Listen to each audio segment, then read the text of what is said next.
Number 9. Craig Williamson. Angela Reinhardt last heard from her husband, Craig Williamson, on August 30th, 1993. Craig called his wife at the couple's home in Wisconsin during a fishing trip in Colorado Springs, and everything seemed fine. Then he disappeared. The man's credit cards were found 675 miles, 1,086 kilometers south of Colorado Springs in El Paso, Texas. 2 weeks after he disappeared, his rental car was discovered in Juarez, Mexico.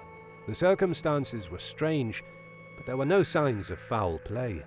While police scrambled to find Craig, Angela conducted her own investigation. She traveled to the hotel he had stayed at in Colorado Springs and learned that he had left his luggage behind in his room. Craig had suffered a concussion weeks earlier, leading Angela to wonder if he'd gotten confused and wandered off.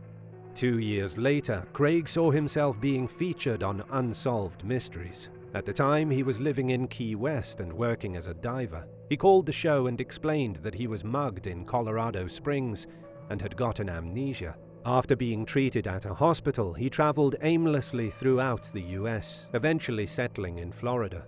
Craig reunited with Angela, but his memory of her supposedly failed to return, and the couple divorced. Authorities remained suspicious that he staged his disappearance to free himself of his debts and start anew, but Craig has always maintained that his amnesia was real. Number 8. Rico Harris. Los Angeles native Rico Harris enjoyed a short-lived career with the Harlem Globetrotters before injuries forced him off the court. After just a month of performing, his dream of playing basketball for a living was cut short. His luck worsened from there. In the early 2000s, Rico began to struggle with drug and alcohol addiction and the legal problems that often come along with substance abuse. He managed to turn his life around and was sober for 7 years when he moved to Seattle to live with his girlfriend, Jennifer Song. Jennifer noticed that Rice was behaving strangely, and he admitted that he had relapsed. One day he told her that he was going to explore downtown Seattle, but he drove to LA to visit his family instead. Rico's mother, Margaret, could tell something wasn't right with her son and assumed that he had been drinking. He spent one day there and didn't sleep the entire time before hitting the road back to Seattle. Knowing that Rico had been awake for over 40 hours, Jennifer and Margaret grew concerned about his mental state. Early the next day, he told Jennifer he was in Sacramento getting gas. Rico was never seen or heard from again.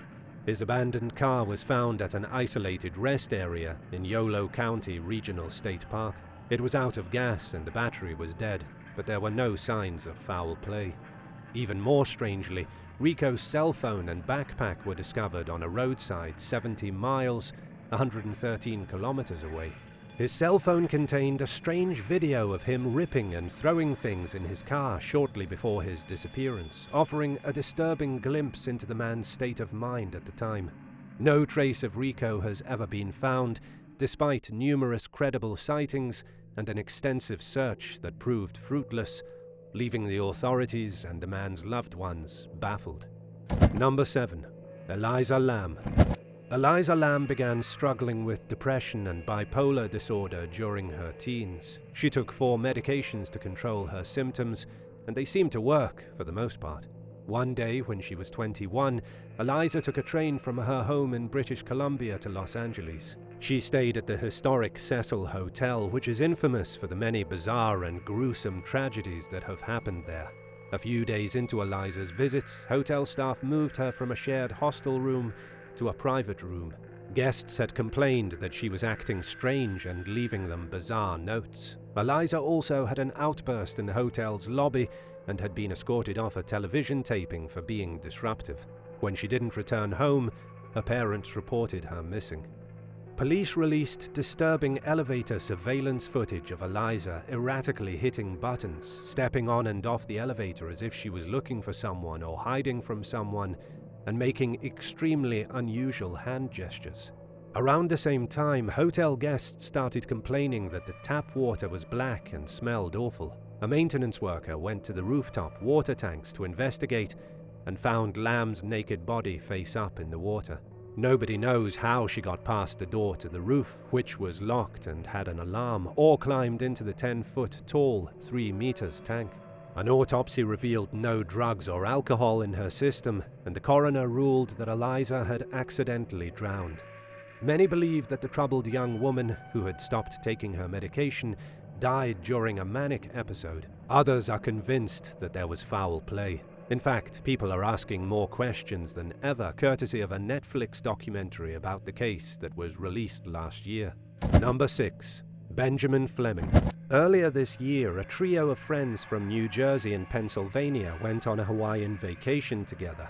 Benjamin Fleming, Alexander Germany Wild, and Abhishek Gupta spent their first night at a vacation rental on the Big Island. The men went out, and Gupta had too much to drink. He became belligerent and was asked to leave the bar.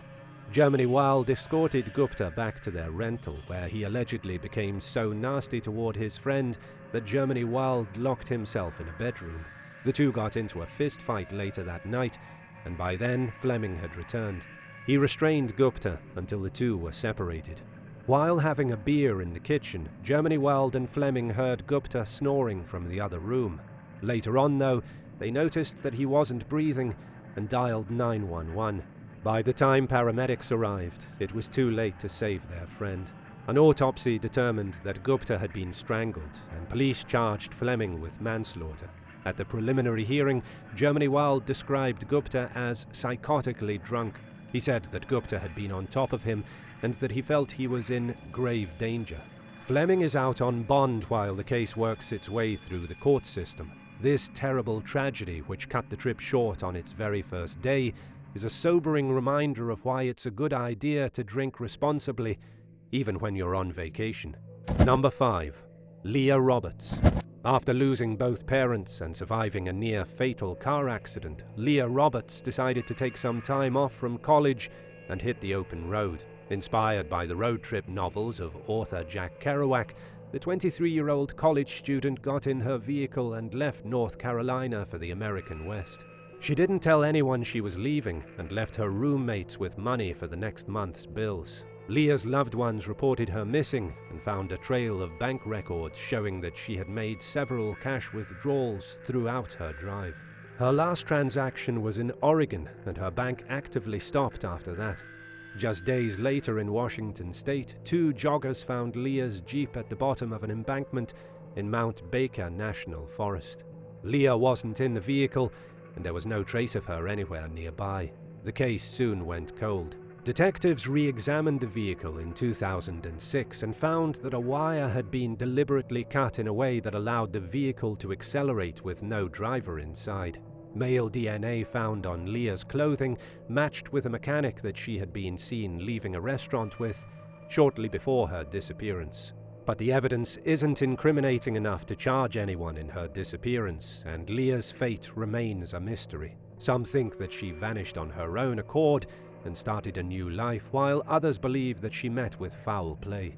At this point, your guess is as good as anyone else's, so what do you think? Did Leah engineer her own disappearance, or did something bad interrupt her soul-searching mission?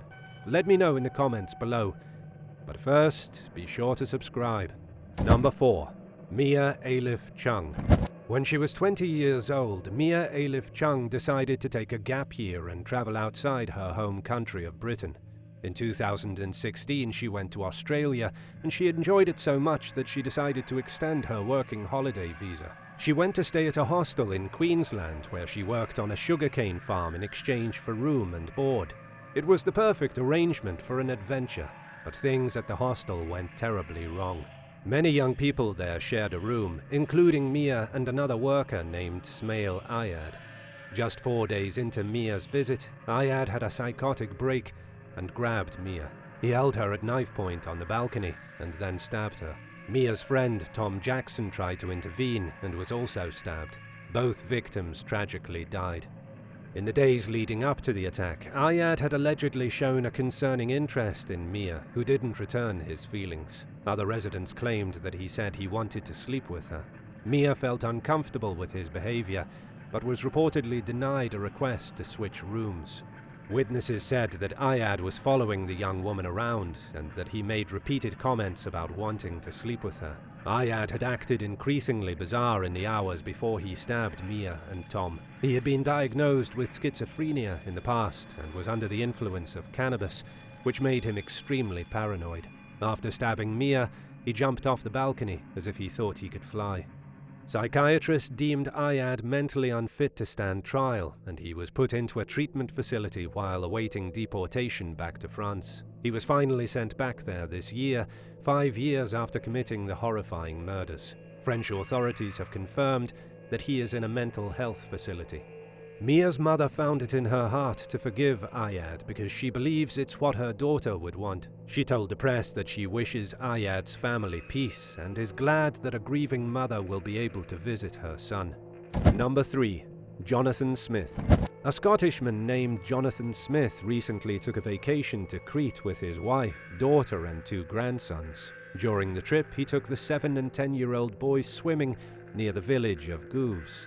What was meant to be a pleasant family holiday took a turn for the worst when Smith noticed that the children were drifting out to sea. He immediately jumped into the water to try rescuing them. Several locals also dove into the sea, including 2 waiters from nearby restaurants. Smith managed to get the boys back to dry land, but he was overtaken by powerful waves. Bystanders tossed life-saving devices, but they were unable to pull Smith to shore because the currents were too strong. He became exhausted and drowned. By the time lifeguard Antonis Farazarakis reached Smith, he was dead. The rough seas had brutally battered his body against the rocks. Farazarakis was so traumatized by what he saw that he told the press he didn't want to think or talk about it, but that he was glad Smith's grandsons were okay. Naturally, the family is heartbroken, and the community is also reeling from Smith's death. He had a big reputation for being kind and compassionate in his line of work, which involved developing a resettlement program for Syrian refugees. It wasn't surprising then that in one final act of putting others before himself, Smith selflessly gave his life to save his grandsons. Number 2. Stephen Kershaw. One day in December 2009, a devout 30-year-old Mormon man named Stephen Kershaw texted some friends and said he was traveling from his home in St. George, Utah, to Las Vegas. He didn't say why and was last seen the following day on surveillance footage that was captured 140 miles, 225 kilometers away in Henderson, Nevada. The strange video shows Stephen parking his Chevy Cavalier in a cul-de-sac and calmly walking away from the car with something tucked under his arm. Police didn't find anything suspicious in Stephen's car, but his phone and wallet were missing. His cell signal was detected in various places over the next few days before it was lost. Stephen was originally from Texas and grew up in Salt Lake City before moving to St. George. He had no known connections to Henderson or the Las Vegas area, leaving his loved ones and the authorities equally perplexed about what he was doing there when he vanished. Drug and alcohol use are against Stephen's Mormon faith, and he didn't appear disoriented or upset in the footage that shows him deserting his car. His family does not believe he committed suicide, but they have no idea what might have happened to him. Number 1. Lars Mittank. In 2014, a young German man named Lars Mittank traveled to Bulgaria with his friends. Everything was going fine until he got into a bar brawl that left him with an ear injury, requiring him to stay behind a few extra days after his friends returned home. While staying at a hotel near the airport, Lars called his mother and told her that he feared for his life. He said that someone was following him and asked her to cancel his bank cards. Lars showed up at the airport on the day of his scheduled departure and met with a doctor who was tasked with medically clearing him to fly. The physician later reported that Lars was extremely paranoid. He had jumped to his feet and fled the room, saying, "I don't want to die here. I have to get out of here." His wallet, ID, cell phone and luggage were all left behind. Lars was never seen again. Surveillance footage of the 20-year-old fleeing from the airport went viral, and the case became known as the most famous disappearance on YouTube. Tens of millions of people watched the video, yet nobody provided law enforcement with any viable leads. New hope was brought to the case in 2020 when photos of a homeless man in Dusseldorf bearing an uncanny resemblance to Mittank began circulating on social media. But the man was never identified, and no one seems to know what happened to Lars. Thanks for watching. If you'd like to learn about more travels gone wrong, let me know in the comments below, and be sure to subscribe. Bye for now.